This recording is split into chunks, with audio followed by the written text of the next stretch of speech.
Hello everyone, আমি মৌমিকা। আমি আর মা মিলে আজকে কোথায় গেলাম সেটাই তোমাদের সাথে আজকের এই ভিডিওতে শেয়ার করব। তো চলো দেরি না করে ভিডিওটা স্টার্ট করি। আমি তো পুরো রেডি হয়ে গেছি আর এখানে ওরিওকে একটু আদর করে চলে আসলাম বাজারে ফল নিতে।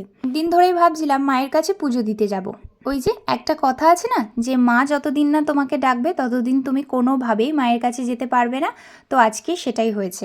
অনেক দিন ধরেই ভাবছিলাম পুজো দিতে যাব, কিন্তু কোনোভাবেই সেটা পসিবল হচ্ছিল না। স্নান করে চলে এসেছি ঘরের পুজো দিতে, আর এখন না আমার পুজো দিতে 1 ঘন্টা সময় লাগে, কারণ আমি এখন বই পড়ে পড়ে অনেক পুজোর নিয়ম শিখে গেছি আর সেইভাবে পুজো করি। তো তোমাদের সাথে ডিটেলসে একটা ভিডিও শেয়ার করব।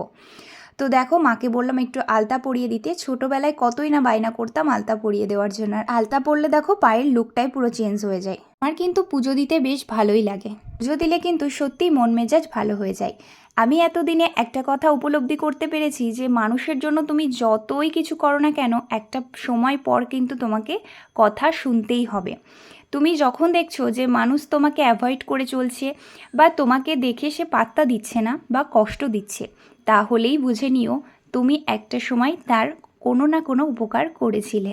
কি তাই তো? তোমাদের সাথেও নিশ্চয়ই কথাটা মিলে যাচ্ছে।